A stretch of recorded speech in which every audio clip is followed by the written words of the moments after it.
E é com muito prazer que eu recebo hoje, nas nossas conversas do Muda Mundo Tamo Junto, um jovem professor de educação infantil de Campo Bom, Luiz Henrique Mendes da Silva. Luiz, obrigada por ter aceitado o convite, e é um prazer conversar contigo. E eu estou muito curiosa para a gente compartilhar um pouco da tua experiência, né? Porque tu fazes parte, assim como o Projeto Muda Mundo, né? Eu sempre digo, é uma honra, a gente também participa do grupo de diversidade de Campo Bom, né? Que reúne professores de todas as escolas, e tu representas a tua escola de educação infantil, então é o responsável, né? Por compartilhar, por organizar essas práticas, né? Que trabalham com a diversidade. Obrigada, é um prazer te receber. Não, eu que agradeço o convite. Eu acho que é sempre uma oportunidade falar sobre diversidade, né? Nos dias atuais é necessário se falar, né? Eu agradeço mesmo o convite e vamos ver o que eu tenho a contribuir para todos. Com certeza muito. Eu queria que tu começasse, a gente conversar um pouquinho antes de começar a gravar, Luiz. E quando a gente fala do tema diversidade, que ele, né, tu mesmo disseste, é um tema simples, mas ao mesmo tempo ele é um tema complexo, né? E sobre o qual todos nós estamos nos apropriando, e muitas vezes surge uma dúvida, que é o chamado lugar de fala, né? Será que eu, Cristiane, né, uma mulher branca, posso falar desse tema? Até que ponto eu vou colaborar? E tu vens de uma família que, se a gente pudesse botar, né, um rótulo assim, seria diversidade, né? A tua família, ela é muito diversa. Fala um pouquinho, conta um pouquinho da tua história e como é que esse tema te mobiliza, antes da gente falar de como tu levaste para a escola. Né? Como a gente conversou antes, né? Eu sou filho de uma mãe negra e um pai branco, né? Meus pais biológicos. Então eu tenho uma herança da branca, né? Que seria o tom de pele um pouquinho mais claro, o olho azul, mas eu também tenho herança negra, né? Que é, meus amigos costumam dizer, hoje meu cabelo não tá crespo, porque tá um pouco mais cortado e tudo, mas meu cabelo é bem cacheado e tudo. Mas muitas vezes eu fico pensando em qual classe eu me identifico, né? Será que eu posso dizer que eu sou negro? Será que eu posso dizer que eu sou branco? Biologicamente, olhando para mim, todo mundo diz, é um menino, um rapaz branco, mas eu tenho sim heranças negras, de cultura negra, e tenho orgulho.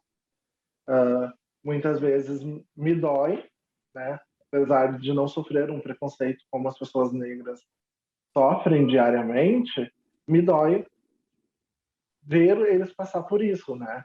Então, estamos em 2021, e é uma coisa que eu acredito que é inaceitável, ainda termos que passar por isso, precisar falar sobre o respeito, né? Eu acho que nem a questão de fala. Talvez eu não possa falar com tanta propriedade como é que é passar por racismo, como é que é sofrer por isso. Mas eu posso falar, abrir a minha fala e pedir respeito para todos. Não só para negros, mas para todos os tipos de etnias, assim como todas as orientações sexuais, assim como todos os outros âmbitos que incluem a diversidade, né? Porque a diversidade não está relacionada só a alguma coisa. A diversidade é um meio amplo, né? Tudo que difere em uma pessoa de mim para ela acaba sendo diversidade também, né? Porque nem como já diz, minha mãe dizia, ninguém é igual a ninguém. Cada um tem as suas características e as suas orientações, informações, cada um tem o seu, né? E cabe a gente respeitar a diferença de cada um. E é isso que é muito lindo, né? Essa diversidade que é a beleza, né? Essas diferenças, né? A questão está em como a gente desenvolver, né, esse respeito por, às vezes até por atitudes, por comportamentos, por pensamentos muito diferentes da gente, né? A gente sair do certo e do errado, o que é igual a mim, parecido comigo, pensa como eu, tá certo, o que é diferente, tá errado. Como é que tu levaste essa questão, Luiz, para a escola? Desde 2019, né, vocês desenvolvem, e assim, o que eu acho muito lindo, e eu fico muito curiosa para saber como é trabalhar a diversidade com esses tão pequenininhos, porque vocês têm desde bebês até o prezinho, né? A gente está falando de criança de que Isso. idade, e como é que foi esse desafio? Inicialmente, a gente, conversando com a minha coordenação, a gente tinha, então, essa intenção e a necessidade de fazer algo que a escola toda pudesse participar. Desde a turma lá do nível 1, que normalmente, em alguns casos, tem crianças a partir dos 4 meses, até o pré-2, que são os alunos de 6 anos, as crianças de 6 anos da escola. E a nossa preocupação era fazer algo que todas as turmas e todas as crianças pudessem ser envolvidas, porque desenvolver um projeto, que nem a gente fala da diversidade, que é um projeto da escola, é necessário, mas eu não posso fazer algo que não tenha como atingir o público das crianças mais um pouco menores e deixar só para os grandes. A nossa preocupação era muito grande. Inicialmente a gente criou então um projeto, né, Eu, Tu, Eles e Nós, uma diversidade cultural, que começou com uma sacola aonde tinha materiais dentro dela relacionado às etnias formadoras de Campo Bom, né? Alemã, indígena e afro, que são as mais predominantes, também com alguma questão de livros, literatura, imagens, receitas. O projeto começou a se desenvolver e a gente viu que o projeto virou uma sacola da literatura, porém voltado para a diversidade, porque todos os professores entenderam que através da literatura infantil a gente consegue trabalhar a diversidade dentro de sala de aula. Cada turma com o seu, cada professor com sua turma, aonde cada um desenvolve de acordo com os eixos e as especificações da turma, né? Porque um professor fazer uma hora do conto lá para os bebês é diferente de um professor que faz a hora do conto para os maiores, que tem um enredo e traz umas perspectivas diferentes. Então, a sacola da diversidade foi se modificando e virou uma sacola de literatura da diversidade, aonde encontramos inúmeros livros na nossa biblioteca da escola, né, voltados à temática da diversidade, muitos deles falando sobre a questão da criança negra, a questão da inclusão na escola, muitos livros de inclusão sobre afetos também a gente trouxe, e até mesmo algumas poesias, poemas que a gente encontrou e a gente foi colocando dentro da sacola para que todas as turmas tivessem acesso, né? E, que nem eu digo, eu, junto com a coordenação, a gente elaborou o projeto, mas não é um projeto só meu, é um projeto da escola, com a contribuição e participação de todos os professores, todas as crianças, não só da minha turma. Então, essa sacola ela vai sendo acrescida? Ela vai sendo acrescida de sugestões dos professores, enriquecida e sendo compartilhada por todos. Sim, é. O professor, inicialmente ela começou com uma quantidade de material. O professor, se ele conhecia uma história, se ele tinha algo para contribuir, ele poderia colocar dentro da sacola e registrar. Assim também como dentro da sacola tem um livro, tem um caderno para sugestões. Talvez tentar conseguir a história tal. Daí, como eu estou na organização, eu ia atrás para verificar se eu consegui o livro, se eu consegui algum material que eles estavam dizendo que seria interessante ter na sacola, né?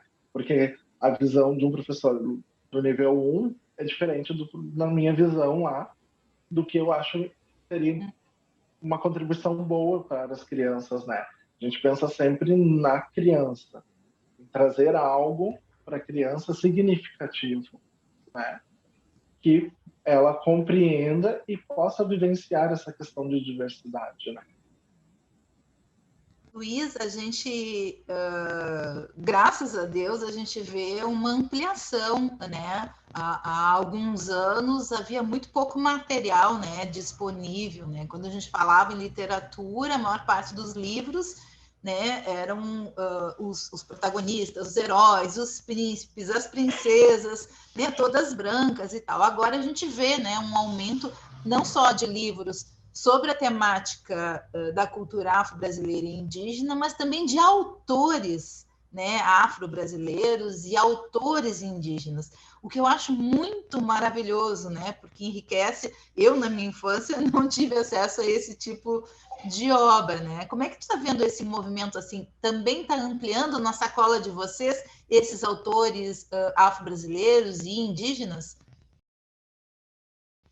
Sim, a gente tenta trazer sempre algo relevante, né? É que nem não adianta eu trazer uma história e não ter nada de um autor negro, se a sacola trata dessa questão, né?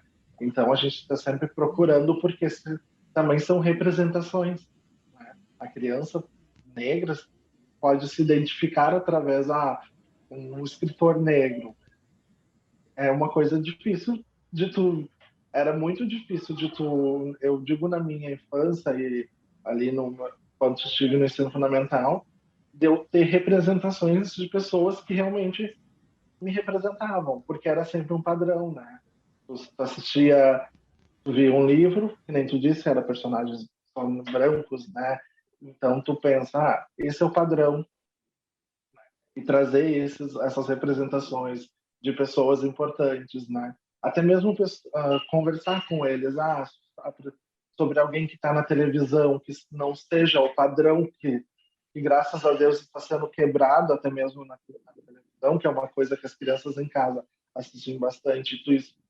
Mostrar para eles que eles podem sim ter representações, que nem eu vi um documentário sobre uma médica indígena.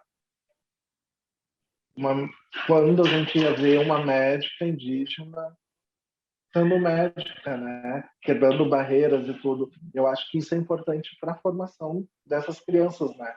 Tu representar e trazer representações para eles se identificarem e construírem a sua imagem, né? Porque eu passei, logo que eu entrei na escola, em 2018, eu passei por um momento que me fez refletir bastante, né? Eu tinha uma aluna negra, de cabelo bem cacheado, bem crespo, e um dia eu arrumando, eu sempre arrumo os cabelos, ela me disse assim, como eu queria que o meu cabelo fosse liso, porque ia ser bem mais fácil para te fazer um penteado, né, pro? Daí eu parei e pensei, será que essa criança está se vendo assim? Que o cabelo dela não é legal, e ela tem dificuldade para arrumar o cabelo e tudo. Daí eu olhei para ela e disse assim, mas o teu cabelo é lindo, dá para arrumar, a gente pode fazer um penteado muito lindos no teu cabelo. Daí eu parei para pensar também, né? Porque, embora eu tenha cabelo cacheado, muitas vezes eu acabo por fazer um alisamento, alguma química no cabelo, para ser mais prático para o dia a dia.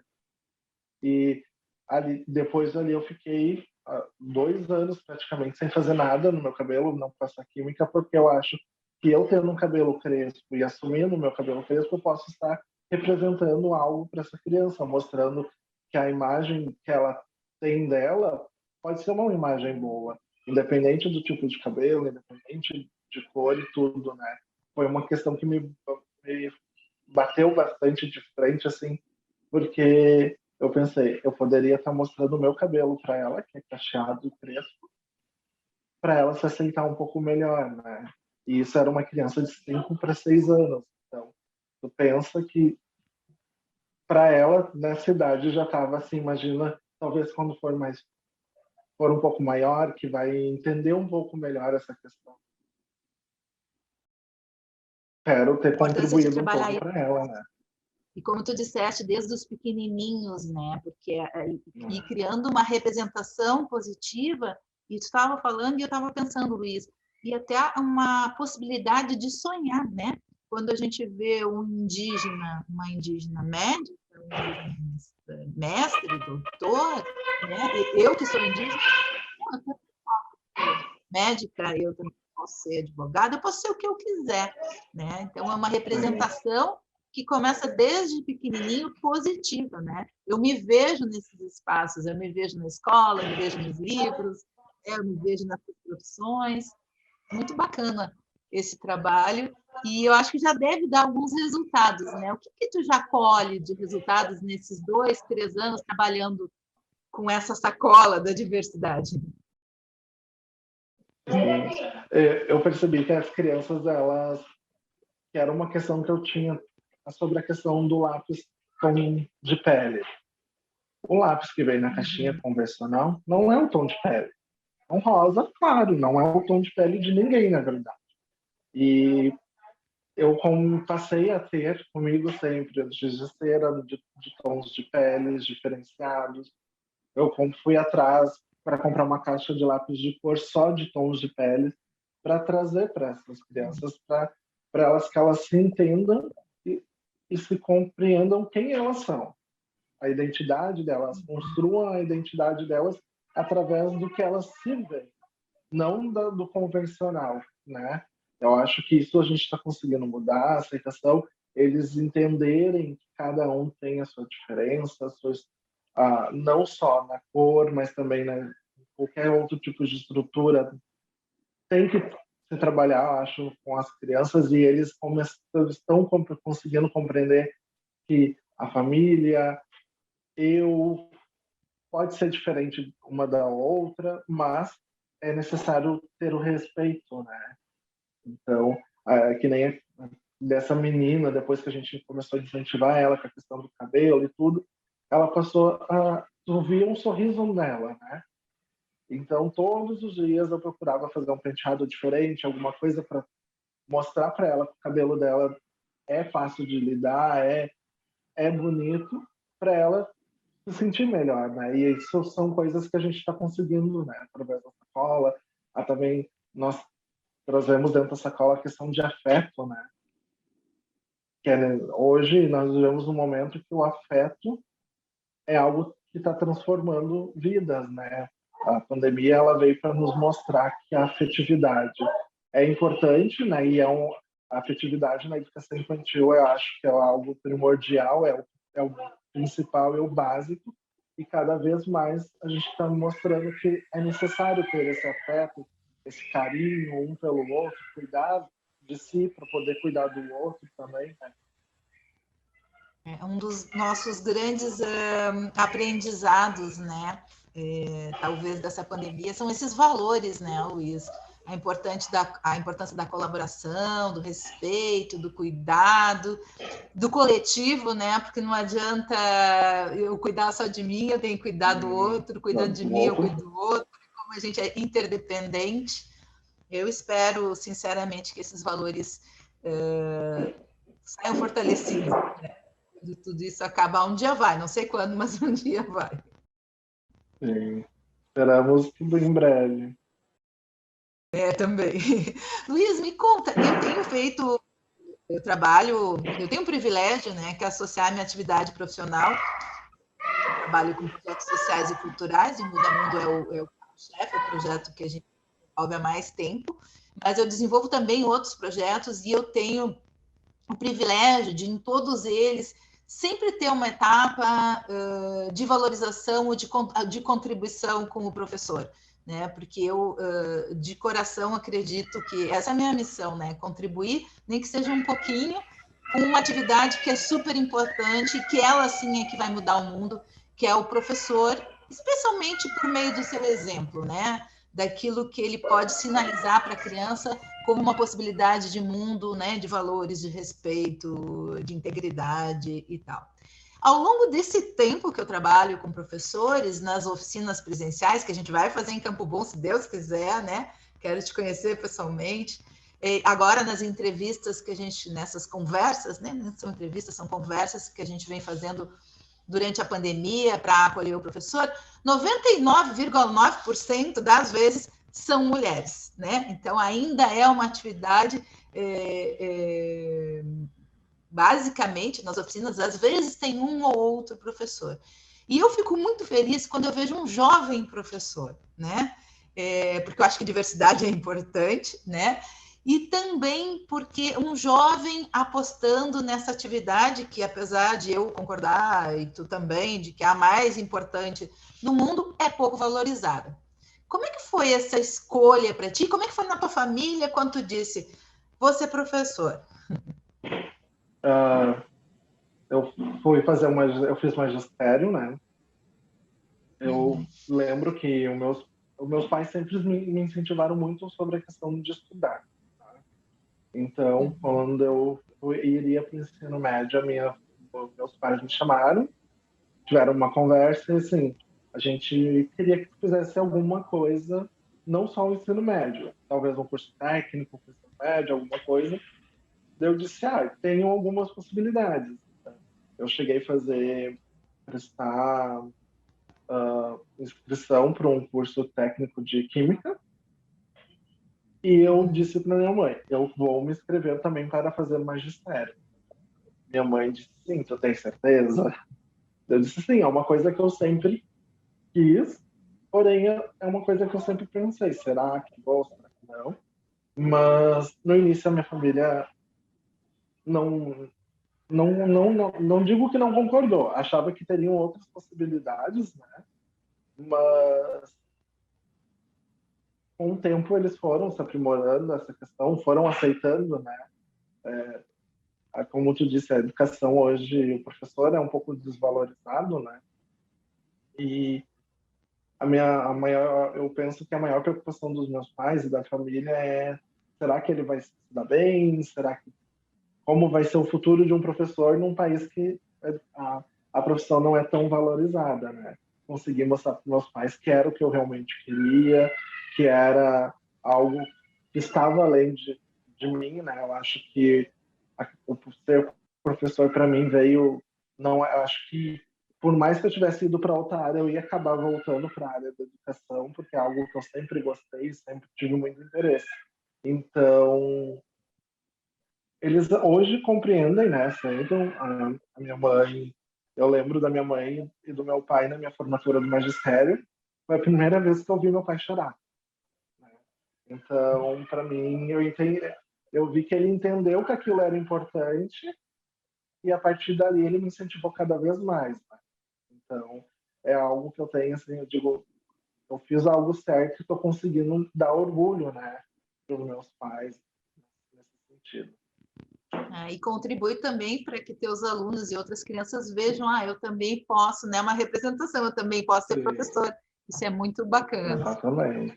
Luiz, para a gente encerrar, o que tu gostaria de deixar de recado, de um comentário, né, final, assim, para os teus colegas que nos assistem, que nos ouvem de vários lugares do Brasil, nesse momento desafiador que a gente está vivendo, né?